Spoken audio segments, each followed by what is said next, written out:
Assalamualaikum warahmatullahi wabarakatuh. Perkenalkan, nama saya Armandi Sedanggang dengan NIM L1A1201008.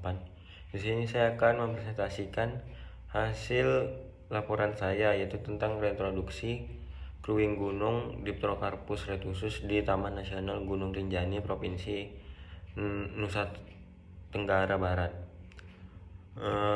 Pertama, pendahuluan. Kruing gunung atau Dipterocarpus retusus merupakan salah satu pohon dari famili Dipterocarpaceae yang terancam punah karena pemanfaatan kayunya yang tinggi tanpa diikuti dengan budidayanya. International Union for Conservation of Nature atau IUCN pada tahun 2002 menetapkan kruing gunung sebagai spesies hampir punah atau critical endanger. Kruing gunung merupakan pohon yang memiliki kayu dengan kelas awet 3 dan kelas kuat 2. Sejak tahun 2005 sampai 2015, kebutuhan ekspor kayu olahan kruing termasuk kruing gunung mencapai 4.426,954 menurut BPS 2015. Penggunaan kayu kruing dan deforestasi yang tinggi memicu kepunahan kruing gunung di alam, sehingga diperlukan upaya untuk mengkonservasinya. Selain memberikan manfaat kayu, kruing gunung juga berpotensi sebagai sumber obat-obatan. Secara empiris, masyarakat suku Dayak memanfaatkan kulit batang kruing gunung sebagai obat luka atau infeksi kulit secara turun-temurun, menurut Gajita et al. 1998. Penelitian sebelumnya menjelaskan bahwa ekstrak etanol kulit batang kruing gunung yang terdeteksi mengandung senyawa fenolik berupa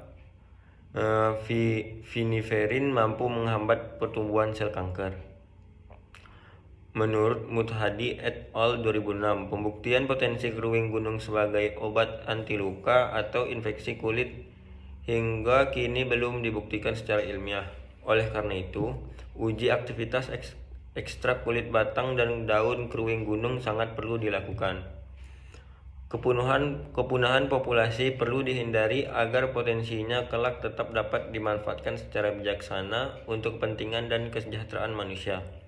Salah satu cara untuk menghindari kepunahan adalah dengan cara melakukan reintroduksi.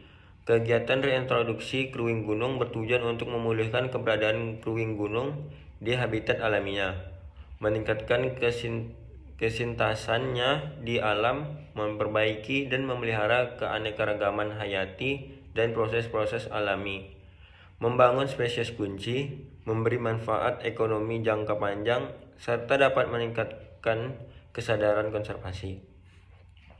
Berdasarkan deskripsi jenis yang dilakukan oleh Aziz A. 2015, morfologi kruing gunung adalah berupa pohon sedang sampai besar dengan ketinggian tajuk mencapai 65 meter dan batang lurus, bulat gilik, gemangnya sering lebih dari 150 cm hingga 260 cm.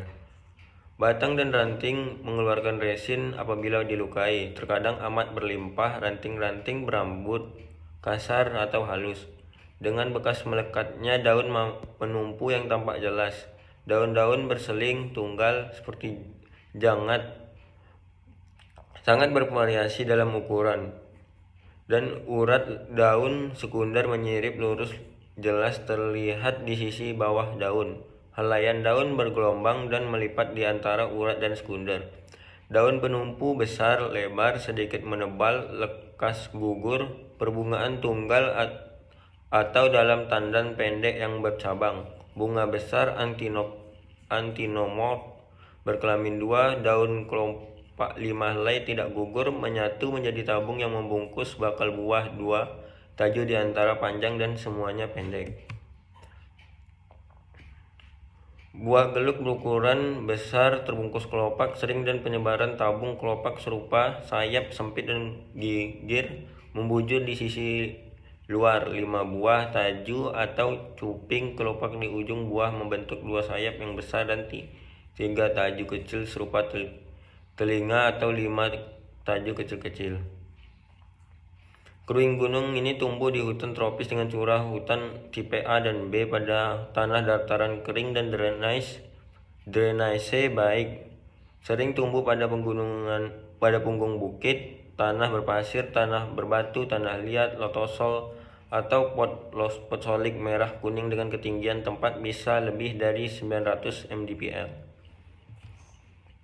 Kondisi umum Taman Nasional Gunung Rinjani. Kawasan Taman Nasional Gunung Rinjani terletak di tengah Pulau Lombok. Posisi tepatnya secara geografis antara 116 derajat 17,30 BT sampai 116 derajat 30 BT dan 8 derajat 17,30 lintang selatan sampai 8 derajat 33,00 lintang selatan.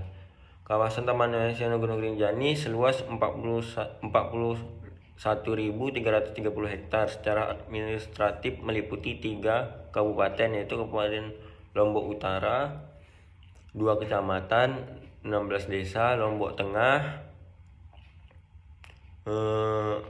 dengan luas 6.819,45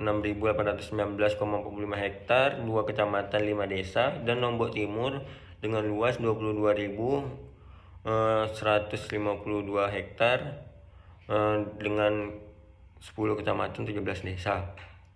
Untuk efektivitas pengelolaan kawasan Taman Nasional Gunung Rinjani dibagi menjadi 8 wilayah resort. Kronologi pengukuhan kelompok hutan Gunung Rinjani dan kawasan Taman Gunung Rinjani sebagai berikut. Yang pertama, ditunjuk sebagai hutan tutupan berdasarkan surat keputusan Gubernur Jenderal Hindia Belanda tanggal 9 September 1929. 2. Ditata batas tahun 1938 dengan berita acara tata batas 9 Juli 1941 seluas 118.250 hektar.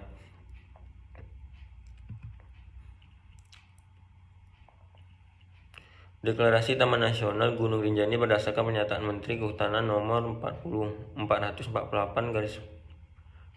Menhub 7 1990 tanggal 6 Maret 1990. Ditetapkan menjadi Taman Nasional Rinjani sesuai keputusan Menteri Kehutanan nomor SK 298 Menhub 2 2005 tanggal 3 Agustus 2005 seluas 41.330 hektar.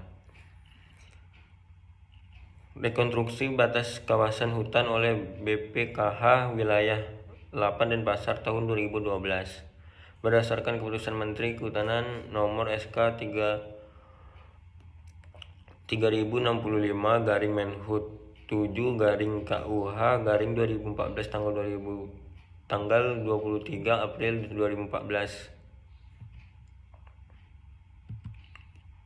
Tahapan reintroduksi. Reintroduksi merupakan pelepasan atau pengolahan suatu spesies tumbuhan atau binatang ke suatu di mana spesies tersebut dulu pernah ada tetapi sekarang telah punah atau dipercaya telah punah dari area tersebut. Tahapan reintroduksi meliputi tahapan persiapan, tahapan pelepasan, dan penanaman. Jenis-jenis pekerjaan dalam tahapan persiapan meliputi membentuk kelompok kerja, melakukan studi biologi dan ekologi spesies, mengumpulkan informasi tentang pengalaman kegiatan reintroduksi sebelumnya. Aktivitas tahap pelepasan atau penanaman termasuk memperoleh persetujuan dari otoritas kawasan, melibatkan pihak terkait, mengumpulkan dana yang cukup, menentukan cara pengangkutan, menentukan strategi penanaman, jumlah komposisi, teknik penanaman, waktu penanaman, mencatat data ilmiah, dan sebagainya. Tahapan pelepasan atau penanaman termasuk memperoleh persetujuan di otoritas kawasan. Tahapan reintroduksi yang pertama, studi autekologi kruing gunung. Kruing gunung merupakan salah satu tumbuhan famili Dipterocarpaceae. Sinonim dari spesies ini adalah Dipterocarpus balsamiferus dengan nama lokal beberapa daerah yaitu Pale pada Lombok dan Bali, Pahlahlar, Sunda, Jampinang, Jawa, dan Langan, Sumsel, serta memiliki perdagangan yaitu krueng gunung di Indonesia. Tumbuhan ini tumbuh di beberapa wilayah yang meliputi Sumbawa, Lombok, Jawa Tengah, Jawa Barat, Kalimantan, dan Aceh. Penurunan populasi yang terjadi disebabkan adanya pembukaan lahan untuk pertanian khususnya sayur-sayuran dan karena bencana alam banjir dan longsor serta penebangan pohon secara liar oleh masyarakat sekitar untuk pemenuhan kayu bakar. Perbanyakan bibit, bahan perbanyakan untuk reproduksi adalah biji dengan berasal dari habitat alaminya di dalam area geografiknya di mana reproduksi akan dilakukan. Perbanyakan dilakukan secara konvensional melalui biji dengan beberapa tahap yaitu seleksi induk atau dipanen bijinya. Biji dipanen dari buah yang telah masak yang kemudian dikeringkan dan dijemur. Setelah itu biji disemai di penyamaian dengan media pasir. C. Penanaman bibit. Kegiatan ini merupakan kegiatan utama dan pemulihan keberadaan kruing gunung di habitat alaminya. Penanaman bibit dilakukan di Taman Nasional Gunung Rinjani. Bibit kruing gunung diangkut dari bank bibit yang ada di Nusa Tenggara Barat menuju lokasi penanaman.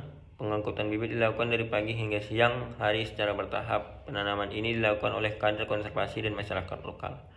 D. Monitoring pertumbuhan bibit. Monitoring dilakukan untuk memelihara dan memantau kondisi ketika jenis yang telah ditanam. Pengamatan yang dilakukan pada beberapa sampel individu. Parameter yang diamati meliputi tinggi tanaman, kondisi tanaman, dan faktor penyebab kondisi tanaman. Pendidikan konservasi. Pendidikan konservasi yang dilakukan diharapkan mampu memberikan pemahaman kepada masyarakat tentang pentingnya konservasi, khususnya sumber daya hayati, dan sekaligus mengajak seluruh elemen masyarakat untuk berperan aktif dalam usaha konservasi. Pada masyarakat ditunjukkan dengan ikut berperan aktifnya masyarakat dalam seluruh rangkaian kegiatan penanaman. Penutup. Kami yakin populasi kruing gunung akan bertambah seiring dengan bertambahnya pengetahuan masyarakat. Antusias masyarakat lokal terhadap kruing gunung bertambahnya setelah dilakukan penyuluhan. Masyarakat dengan sendirinya mengharapkan dikirim bibit kruing gunung untuk menanamnya sendiri di daerah tempat tinggalnya yang dapat ditanami kruing gunung. Semoga reintroduksi kruing gunung ini dapat menyelamatkan status dari kepunahan sehingga di kemudian hari anak cucu kita masih bisa menikmati keberadaan baik untuk penelitian maupun pemanfaatan langsung yang lebih berharga. Terima kasih. Sekian dari saya. Apabila ada salah kata saya mohon maaf. Saya akhiri. Wassalamualaikum warahmatullahi wabarakatuh.